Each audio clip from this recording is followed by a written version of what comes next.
সভাপতি বিধান পরিষদের সভাপতি রহমান মহিবুল্লাহ দাওয়াত করা যাচ্ছে।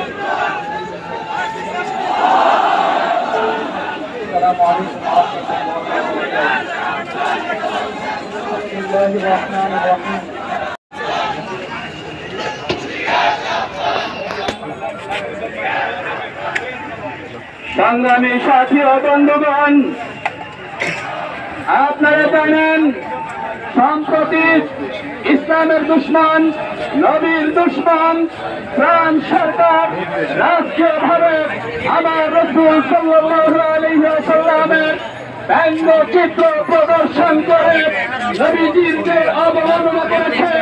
এই আমাদের যুদ্ধ নয়, আমাদের যুদ্ধ আল কুফারু মিল্লাতুন ওয়াহিদা, সকল কাফেররাই এক জাতি। এজন্য এই ফ্রান্স দুশমনকে যারাই সমর্থন করবে তাদের সবার বিরুদ্ধে আমাদের যুদ্ধ চলছে, চলবে। তাদের বন্ধুদেরকে তাদের